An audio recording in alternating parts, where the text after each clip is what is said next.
Hey guys, it's Justine here from I Should Read That, and today I am bringing you my August book haul.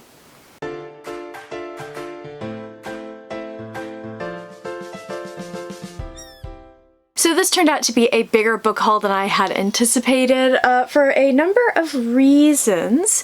Mostly my own fault, but it seems like a lot of physical copies of ARCs are starting to go out again, so I have a fair few of those here, and I also did a little bit of book shopping, and I have some things that I either got off of unhaul piles or that were gifted to me. So this is potentially going to be a little bit long, so I'm going to try my best to go through this quickly. Links for everything will be provided down below if you would like to check out more. But as per usual, I'm going to split this into books from publishers, books that I bought for myself, and then I also have my stack of kind of other things. So starting out with books from publishers, we are going to go ahead and start out quite strong with Angry Robot. They sent me 2 books this month, both of which I believe came out in August. I'm a little bit behind. If you see my September TBR, you know. So the first one is Red Noise. This is by John P. Murray. So this is a sci-fi kind of grungy western, and it sounds really fun. Basically, we have a character named Jane who is a asteroid miner who sort of enjoys her life of solitude. However, she ends up going to a particular station to sell off her cargo and return to her life of solitude, and she ends up getting mixed up in some gangs and thievery there. So this has one of my favorite blurbs ever on the back by someone who I actually haven't ever read, the author of the Frontline series, Marco Cluse. So they say, a snarky, grungy, hyperkinetic space romp that reads like a Neil Stephenson novel collided with a VHS copy of Fistful of Dollars at high speed. That's amazing. This sounds really good. I've not heard anyone talking about this book. I just happened to have seen it in an email from Angry Robot, and it looked really interesting. So we'll see how this goes. I'm really excited for this. This sounds like it could be absolutely amazing. The second book from Angry Robot Books is actually out now as well. This is The Phlebotomist by Chris Panettiere. I completely fell in love with this cover. I love this cover so much. Bright pink will always get my attention. I am very, very predictable.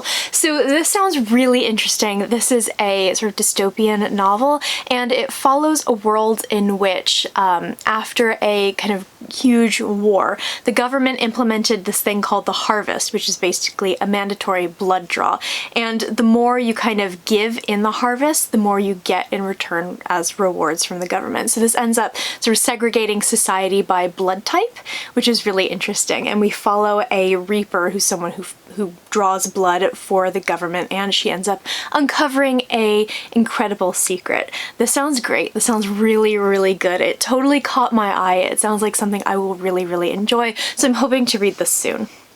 Then from Trapeze Books, I have The Quickening by Rhiannon Ward. This sounds amazing. This sounds like something that is exactly right up my alley, but the kind of thing that I don't actually get to read very often. This is a spooky kind of gothic-y historical fiction novel, something I really love, but I tend to save these books for right now, pretty much kind of September through November. However, it's such a big kind of publishing time of year that I often have to push these back and I don't get to read them. So I'm really happy that this is actually a review copy, because it means that I have no excuses to not pick it up during the spooky season. So in this book, we follow a character named Louisa Drew. So she loses her husband in the First World War and her 6-year-old twin sons in the Spanish flu epidemic. So she's newly remarried, she's 7 months pregnant, and she's asked by her employer to travel to Clewar Hall in Sussex to photograph the contents of the house for auction. So she accepts the commission, and she arrives at the house and learns that it was the host to an infamous seance in 1896, the consequences of which still haunt the family 30 years later. This sounds amazing. This sounds really, really fun. It sounds like the perfect kind of atmospheric read for this time of year, and I'm really looking forward to it. Next up from Picador, another book that is already out. This is XX by Rian Hughes. So this is a novel that's kind of a mixed media book. It is absolutely massive. It's about 1,000 pages, and it's also got a lot of interesting kind of typography going on in it.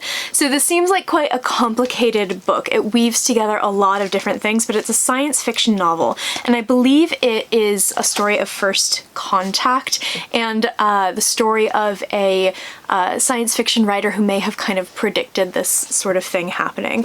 I have a feeling this is the kind of thing to go into knowing as little as possible, which is kind of my excuse for everything, but I really do feel that like that's true, because I think that this is going to be a really, really interesting one. I'm just flipping open so I can show you some of the inside of this. So very much a mixed media book, something I tend to really enjoy. I am very curious about this one. I have a feeling that it will either be something that I really love or it may just not quite click with me. We'll see, but I am very interested in this. I probably won't get to this soon just because there's so much other stuff on my TBR, and this is 1,000 pages long, but I am very curious about it. I would really, really like to read it.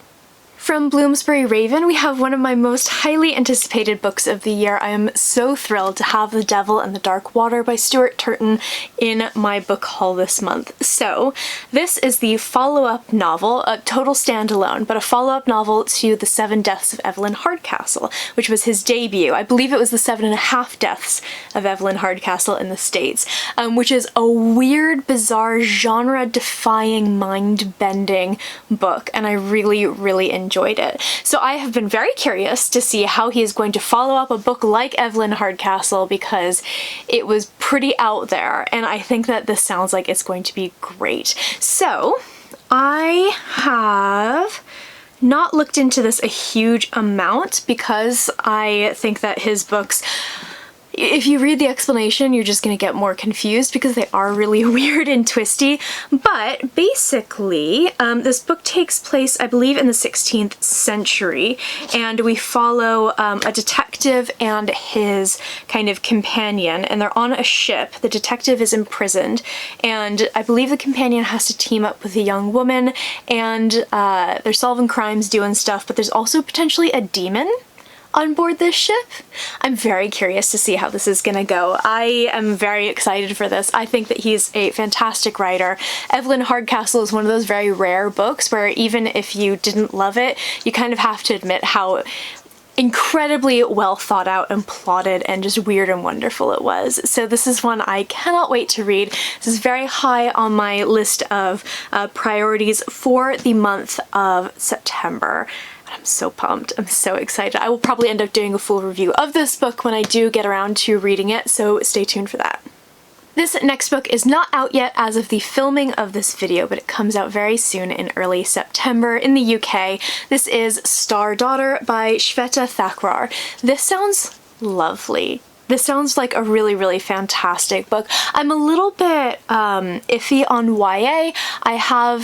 I've had some really good experiences with YA and some not so good experiences with YA. I think I've just become really, really picky over the years, but I think that this one is going to be amazing because it sounds like a really lovely lyrical book, and I love the concept as well. So basically this is a blend of kind of contemporary fantasy and Hindu mythology. It says on the blurb that it has some kind of shades of Stardust by Neil Gaiman, which is a book I really, really enjoyed. And our main character is the daughter of a star and a mortal, and she ends up having to go back to the celestial court to do some fantasy stuff. I don't know a huge amount about this one because I kind of want to sink into it and just kind of experience it. I think with a book that does sound so lyrical and lovely, that'll be really the best way to go into it. But it sounds wonderful. I've heard really, really good things about this from other people who have read this a little bit early, and I cannot wait to pick it up.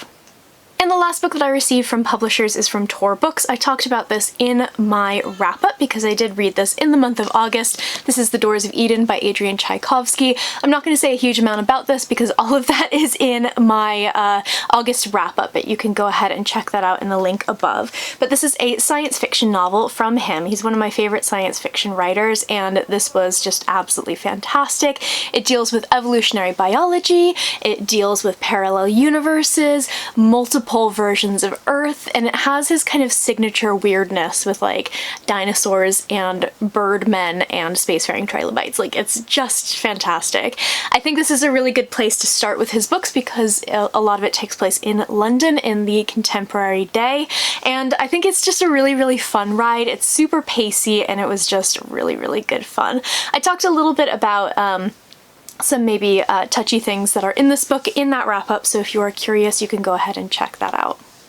So now we're moving on to the books that I bought for myself, and to start things off, I actually have 3 months worth of Goldsboro SFF Fellowship books to show you just because of a quirk of how it all shipped and everything. So the June book was A Declaration of the Rights of Magicians by H.G. Perry. She wrote The Unlikely Escape of Uriah Heep, which I reviewed on this channel and absolutely adored. It's one of my favorite books of the year. And this is a completely different and very separate historical fantasy novel set in the Age of Enlightenment. I'm very excited to read this. I'm very, very curious about it. I know one person, I think, who has read it, and that's my friend Judith, and she talks, I don't think she did a full review, but she talks about it in one of her vlogs, and it sounds very intriguing. I'm very curious about this one.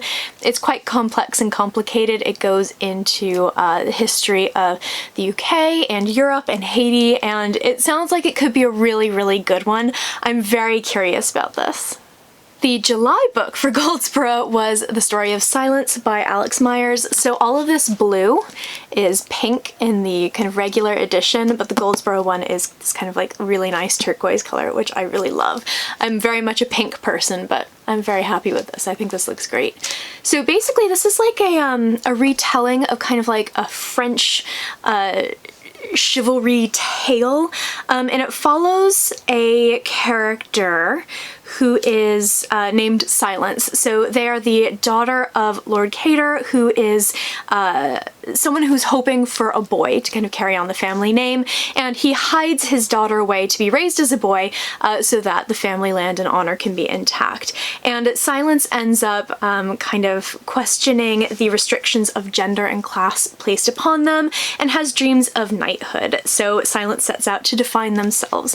This sounds really great. I'm very curious about this. I think this is going to be a really fantastic one for the autumn because it sounds like it's got a lot of that kind of fairy tale element to it, which is something I really enjoy for my kind of atmospheric autumn reads. So I'm very curious about this. I don't think I know many people who have picked this up so far, but it sounds like it's going to be great. And the August Goldsboro book is The First Sister by Lyndon A. Lewis. I was a little bit apprehensive about this one at first, but I heard so many things about this and so many good things about this that I am very curious to pick this up because it sounds like it could be really, really great. I think one of the reasons that I was a little bit apprehensive is I think the main character, I could be completely wrong, but I think the main character is basically like a comfort one. I didn't really know where my brain lies in that because it sounds like it could be really uncomfortable. But basically, we have First Sister. She has no name and she has no voice. And I think she ends up in a run-in with a character named Leto Van Lucius, who has no faith and no loyalty. And they end up having to team up together and they have to decide what they're willing to sacrifice in the name of duty or love. So very vague. Every time I look at the actual like description of the book here, my brain kind of like fuzzes. So some books just do that to me. So I'm very curious about this one. I'm really intrigued. We'll see how this goes. I would love to know if anyone has read this book and what you thought of it. Next up, I picked up a copy of Persuasion by Jane Austen. This is the laser cut covers that I enjoy so much. So I have Pride and Prejudice and I have Wuthering Heights that I hauled earlier in the year. I really love these editions, and Persuasion is definitely my favorite Jane Austen book and probably one of my favorite classics. If you find Lizzie Bennet so perfect that she's incredibly obnoxious, you will like Anne Elliot. So if you don't know, this book follows a character named Anne, and when she was younger, she fell in love with a man named Mr. Wentworth, and her family persuade her to not marry him because he doesn't have a lot of money. They think she can do better. He goes off to sea. She basically never ends up becoming engaged, never getting married to anyone, and he comes back years later and he's made his fortune at sea. He is not thrilled with her. She's still in love with him, and everything kind of goes from there. It's a great book. I really, really love this one, and I would definitely recommend it if you're looking at Jane Austen books. Okay, we had some mild panic as my battery died there. So next up, what shall we talk about? I ordered some books from Portal Books, which is an independent bookstore in New York. I'm really trying to shop locally and shop small businesses and move away from places like Amazon or even Waterstones sometimes, although I will still shop at Waterstones. But where I can, I'm trying to learn more about independent bookstores, and this place seemed really amazing. They're an SFF bookstore that has a focus on queer books, so they also stock other genres if they have LGBTQ themes or authors.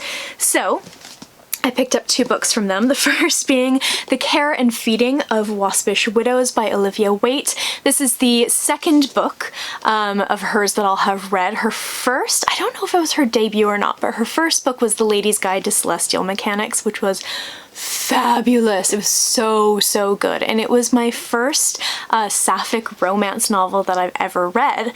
I love historical romance. It's pretty much the only romance that I read. I don't read it too often. I burnt out on it a long time ago. It's a long story. But I really loved The Lady's Guide to Celestial Mechanics, and I got very excited when I found out that she had written another book. She's kind of one of my auto-buy authors, even though I've only read one of her books before, because I'm just gonna buy up her historical romance, obviously. So I'm looking at what this is actually about, and it sounds great. So we have a character named Agatha Griffin, and she runs a printing business, and she's desperately trying to keep it afloat amongst suppression of radical printers and rising taxes. However, her warehouse gets infested by a colony of bees, so she has to call in a beekeeper to take care of those pests. So enter Penelope Flood, who is the beekeeper. So she kind of exists between 2 worlds, between the sort of wealthy elite and tradespeople. And tensions begin to boil over when the formerly exiled queen arrives on England's shores and her long-absent husband returns. So she finds herself torn between her sort of burgeoning love for Agatha and her loyalty to the man who once gave her refuge. This sounds really good. It sounds really, really interesting. I really, really enjoyed her last book. I thought it was just phenomenal, and I'm very curious to read more historical romance that does have queer characters in it, because I think that is something that has been missing from the genre for a long time, at least in my reading of it. And then I picked up a copy of The Seep, also from Portal Books. This is by Channa Porter. This is a book I've been hearing a lot about. It is a novella, it's not very long, and it sounds amazing, but this is another one where if I look at the blurb for it, my brain starts to fuzz over. But I know it has a trans main character. So Trina is a 50-year-old trans woman, and her life is irreversibly altered in the wake of a gentle but world-changing invasion of an alien entity called the Seep, as we see in the title.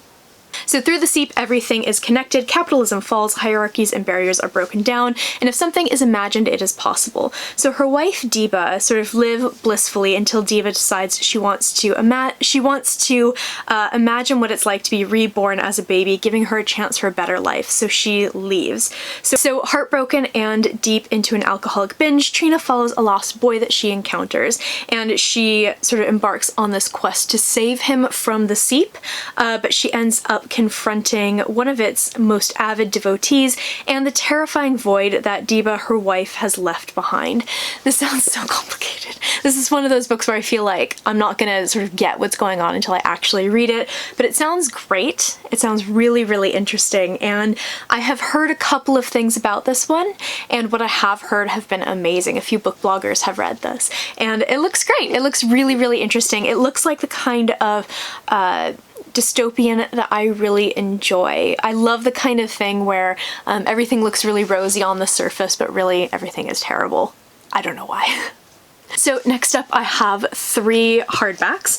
The first being Orphea by Joanne Harris. I really enjoy these. So this is the 3rd novella that she has written that's inspired by the Child's Ballads, which I was looking into yesterday, and they are basically oral traditions British folklore that were all kind of collected by this man Childs, and they're a little bit kind of mysterious. I think they're a little bit less studied, and they make kind of the perfect retelling material. So the first one was Pocket Full of Crows, the second was The Blue Salt Road, which I really loved, and now we have Orphea. This is another one, I don't know what this is about, I don't really care, because I really enjoy these retellings, and they are really beautifully, hold on, let me find one, they're really beautifully illustrated as well. It's the same illustrator who works on all of these. So I am very interested in reading this. These have always been really good kind of fall seasonal, atmospheric kind of reads, and I think that this will be really great. I love retellings, and I love retellings that are a little bit less obvious than things like Beauty and the Beast or, you know, Sleeping Beauty. So this is going to be amazing. I've really enjoyed the other 2. Then we have The Hidden Girl and Other Stories by Ken Liu. He is the author of many a short story, including the Paper Menagerie collection, which you may have seen in my birthday book haul. I have read only one of his works, and that was actually the translation of The Three-Body Problem, and I have been very curious about his original fiction. So I actually have, I'm just accumulating Ken Liu books. I have, is it The Grace of Kings, which is the first in his Dandelion Dynasty epic fantasy series. I think that's going to be a trilogy, but this is short stories. And ever since reading Exhalation by Ted Chiang earlier this year, I have been really interested in picking up more single author short story collections, and this looks like it's going to be great. I haven't read what the inside is. I don't think it really matters with a short story collection, but I'm really looking forward to this. I have read 1 or 2 of his short stories in the past, never a full collection, but I've really enjoyed what I've read. And then I have Seven Devils by Laura Lamb and Elizabeth May. I have never read any of Elizabeth May's books before, but I have read Laura Lamb's books. If you remember Goldilocks, I read earlier this year, and I really loved. And I've also read False Hearts by her. And I'm very curious about this one. This is kind of being touted as feminist Guardians of the Galaxy, which sounds great. It's about a group of resistance fighters trying to bring down the evil empire, and one of those people happens to be the heir to the empire. It sounds like it's going to be really fun. I have high hopes for it, but I have heard some mixed things about it, and we'll see how it goes. I'm very curious about this one though, especially because it's co-authored. I have read very few co-authored books. I think the only one I can think of off the top of my head is Good Omens by Terry Pratchett and Neil Gaiman. And you could definitely tell whose writing style was whose, so I'm very interested in this. We'll see how this goes. I would love to know if you've read this because it's been a pretty big release here in the UK. So rounding out the books that I bought for myself this month, I have 3 paperbacks. So the first is actually nonfiction, which is a little unusual for me, but I picked up Why I'm No Longer Talking to White People About Race earlier this month, and I really enjoyed it. So I wanted to learn a little bit more, especially from the British perspective. So I picked up a copy of British, and this is by Afua Hirsch, and this is on race, identity, and belonging. So basically, you're British, your parents are British, your partner, your children, and most of your friends are British, so why do people keep asking where you're from? This sounds like it's going to be a very interesting kind of social commentary, and that kind of like, where are you from thing tends to happen all over the world. I'm American, and I know that a lot of my friends have been asked that, and I was very guilty of that for a long time myself. So I'm very intrigued by this one. I think that this is going to be great. Next up is a book that I picked up because Angela from Literature Science Alliance continues to be a terrible influence on my TBR. This is The Memory Police, and this is by Yoko Ogawa. So this has been, I think, shortlisted for the Booker International Prize, which tends to mean that things are literary fiction, and I tend to steer clear of literary fiction. However, this is a literary dystopian novel, and it sounds amazing. So basically, on this island, a disappeared thing no longer has any meaning. It can be burned in the garden, thrown in the river, or handed over to the memory police. Soon enough, the island forgets it ever existed. So when a young novelist discovers that her editor is in danger of being taken away by the memory police, she desperately wants to save him. For some reason, he doesn't forget, and it's becoming increasingly difficult for him to hide his memories. Who knows what will vanish next? This sounds amazing. This sounds absolutely fantastic, and I really want to read more translated fiction, so this definitely is right up my alley. It's not a very long book, but I have a feeling it's going to have quite the impact. This looks really great. And then I have Aragon by Christopher Paolini. So you may have seen in my September TBR, I am currently reading To Sleep in a Sea of Stars, which is his newest book, and it's his first adult book. Aragon is the book that he wrote when he was like 14, and it became like this huge publishing sensation because he was so young.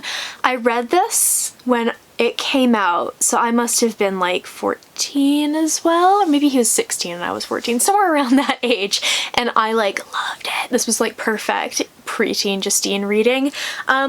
I'm very curious to pick it up again and see what it's like. I'd like to read the whole inheritance cycle. I'm not sure if I'm gonna like it or not. I am notoriously not too keen on dragons, and this has a giant dragon face on the front cover, obviously. There are dragons in this one. So yeah, I'm very curious. I am hopefully going to be buddy reading this with one of my friends. We'll see how it goes.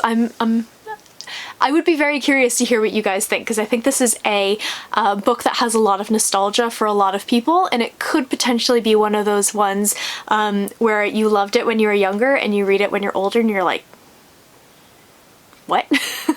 So now really quickly, I'm just gonna run through some gifts and unhaul stuff, things that I saved from unhaul piles. So this first is almost the complete set of 5 books of Miles Cameron's Red Knight series. So we have The Red Knight, A Plague of Swords, The Fall of Dragons, and The Dreadworm. I think this is missing number 2. I'm not 100% sure. But one of my amazing real-life friends who I bonded with over our love of fantasy fiction has now finished this series, and she wanted to unhaul it from her shelves and offered to give it to me. So I took her up on that. I don't know a huge amount about these books, but the one thing that I do know is that he treats horses really realistically. So it's not like, you know, the knight got on the horse and rode off. It's the knight put on the saddle, did this, did this, did this, did this, and then rode off. And then when the knight gets off the horse, it's not just the knight got off the horse, the knight got off the horse, did this, did this, did this, did this. So a lot of people really love the realism of this. I think he may be a LARPer or a reenactor or something like that, which is where a lot of that knowledge comes from. So I'm very curious about this. I don't know anything about these books, but I have heard they are quite good. And next, from an unhaul pile, I picked this up from the little like free library that I set up in my building, and I have never read any of this author's books, but I've heard really good things from friends. So this is The Burning Chambers by Kate Moss. This is a historical fiction book that takes place in France. So France 1562. As the wars of religion begin to take hold, a courageous Catholic woman and a passionate Huguenot believer find themselves united in the possession of a priceless relic and set upon a quest to uncover a long-buried secret hidden in the haunting Chateau de Puivert in the foothills of the Pyrenees. Sounds really interesting. I've heard her books are amazing. I am going in with almost no baseline knowledge. I think I picked up Labyrinth, was that her first one? When flying home from the UK after holiday, the year that the liquid bombs were discovered on like the plane from Heathrow. We were flying back like 3 days after that. And so I had to go pick up a book in the bookstore because there was literally, I couldn't bring anything with me. And so I had a Kate Moss book, and I read like half of it before my brain just completely farted and destroyed. So I have really weirdly strong, like, bad memories of Kate Moss, but I'm gonna go ahead and give her another try. That was a really weird anecdote. I'm gonna go ahead and give her another try. I'm very curious about this. And to round things out, I have a couple of gifts. So I talked about these in my wrap-up. I have the first 2 volumes of the Lumberjanes, which Scottish husband got for me, which was very, very sweet. He kind of did a stab in the dark. He didn't want to ask me what I wanted. So he just picked something that looked cute off the shelves and it was a big hit. I've been wanting to read these for a really long time.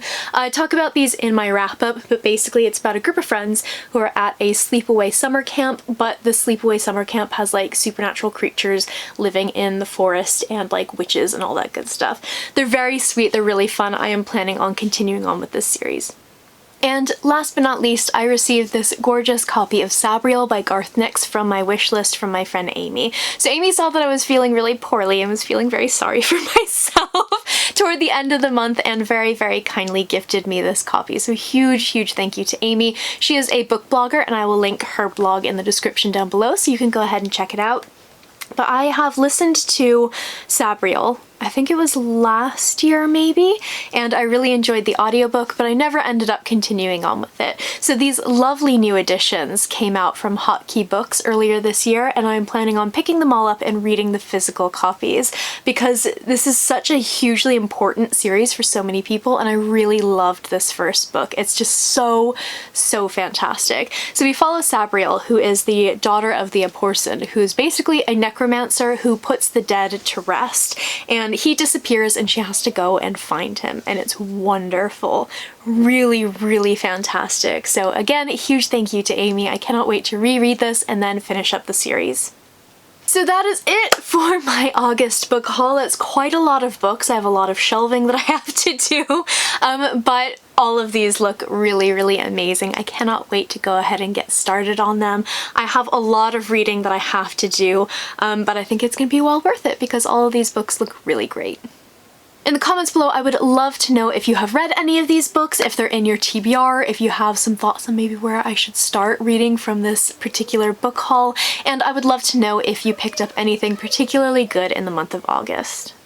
I post bookish content to this channel fairly frequently, so go ahead and hit subscribe, check back soon, and I will see you next time.